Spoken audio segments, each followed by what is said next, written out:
hope everybody had a good weekend. So I just wanted to log in and chop it up with my brother Bumpy Knuckles, the legendary Bumpy Knuckles, Freddie Fox. You know what I'm saying? Do your Googles. He's been doing this thing for a minute, and I'm excited to have him. I know Bumpy is a busy man, so I don't want to keep too much of his time. But we got a new release. It's called FUNKINTRYBE, and that was Bumpy's ideal as far as the name, and it's Bumpy Knuckles, myself, and MonoNeon, the MonoNeon. You know what I'm saying? That's crazy. Yo, he's a killing bass player. He's doing his thing right now. He was actually Prince's last bassist before he passed away, and I'm just honored to have this collaboration project that I did with them, and just want to chop it up with Bumpy and see what he's up to, and wanted to give y'all some history. So basically, I remember maybe it was definitely during the pandemic. Might have been 2020. I remember. No, matter of fact, it might have been 21 because that's when things it was strict, but you could still go outside. You know what I'm saying? I remember driving down to. I'm currently in Nashville. I remember driving down to Memphis, and I remember. Let me just go back. I remember one day getting tagged on Instagram, and I was bugging out because I was tagged by Bumpy Knuckles. He was in the laboratory producing, and he gave me a shout out, and I was like. It was crazy to be able to get that tag because I'm such a big fan of Bumpy. You're talking Gangstar days, even before that, all the collaborations that he's done with like MOP and so on and so forth. But it was just an honor to get that tag, and I was just like, man, how did Bumpy find out about little old me? You know what I'm saying? But it was just cool. Bumpy was in the studio, and the Instagram that he posted, it was just him with the board, like the mixing board, and he gave a quote. And he played one of his bangers. And as y'all may not know, Bumpy is an amazing producer. Been producing for a while. And I'll let him give his history. But it was just cool to get tagged. You know what I'm saying, on that post. And then we just started conversing through Instagram. Then eventually we exchanged contacts, got on the phone, and I'm such a fan. You know what I'm saying? Like it was bugged out. Love it. The phone. No, that's love. Keep rapping. I'm listening. Yeah. Just to be able to be on the phone with Bumpy, it was just like, oh dang, like this guy's a legend to me. But yeah, it was cool. We just was chopping it up, and then I remember Bumpy was like, yo, he had an idea. He was like, man, I got a bunch of songs, that I've been producing. I'm working on some things. It'd be dope. I'm a fan of your drumming. It'd be cool if you can lay some drums in.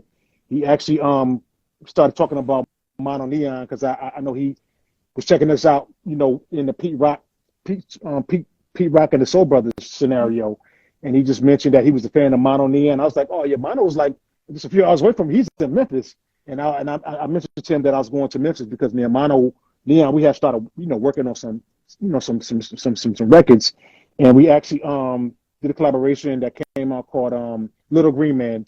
We recorded that record.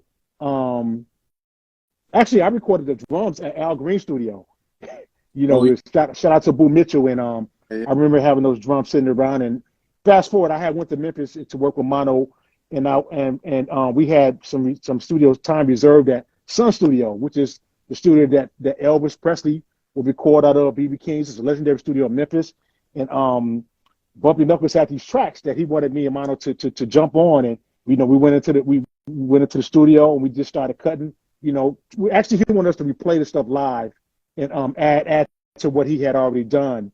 And then we did that, and then after the session, it was like 3 a.m. I was like, Mono, yo, be dope. We just record some interlude beats, and we just started like making, freestyling, making up jams, and that's pretty much what spearheaded the FUNKINTRYBE Interludes project. I'm gonna let Bumpy get in and just talk so y'all can get a little bit of his history and how we connected. Yeah, you know what the funny thing is, I remember when we was talking about when I brought that idea about the live band, because I always wanted to do that. I always wanted a live band album because I'm more of a fan of music overall than just one genre of music. But I always wanted to do a live band, but I never could really find.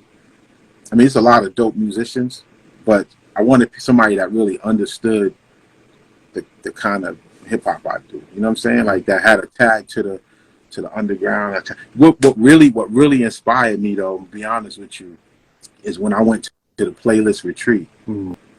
when I went to the playlist retreat in 2018. Now, Bumpy, for the people that don't know what the playlist retreat, can you explain that to them so they that's can? like the playlist retreat is like this amazing camp that Jazzy Jeff has. It's a private event that you have to be invited to, and it's like a camp for musicians. And as soon as you walk there in the door, the record button is on the whole time. Everything is on the whole time. It was the most incredible thing. So that really inspired me to want to do this project, like do a project with a live band. You know what I'm saying? I see a lot of cats using a band, and I think that's fire. But I wanted to do my own thing. So I was watching the scene for a little while, and I was noticing your movements. I was like, yo, this dude is playing some serious music, and he's playing with some serious people. Wow. But I could see that you was real hip hop, and Questlove was out of my reach. You know what I mean? He's way out of my reach. So I was like, all right, I'm gonna watch Daru for a minute. And I didn't hear too many other names coming up, but I was like, well, he got the best vibe for what I think I want to do. And then, Mono, or you really, I was a big fan of Mono, but you really opened my eyes to what an amazing bass player he is. Like, he's incredible. Just a musician all around, but I think the unique side of everything is that everybody's different. You know what I mean? I'm not a big fan of the same shit over. So that's kind of the vibe for it. You know what I mean? Yeah, that's some good history, bro. I mean, just speaking about Mono and just being in that playlist environment, like I haven't been to that yet, but I'm hoping one day I get invited. Shout out to Jazzy Jeff, creating an opportunity for musicians and like-minded people to get together in one room and it just come out with brilliant ideas. The more that you could be in a room with like-minded people, like the more you're gonna get out of it. So that's really cool. I'm hoping to be able to experience that. But that's really dope. And just me being a fan of your work, I can see why you would want to add a live band to your creation, because everything that you get on, you know what I'm saying, and you can do a lot of features, and I know you're very particular, but you take the track up to such another level. Like, I wouldn't want to come behind your verse. Like,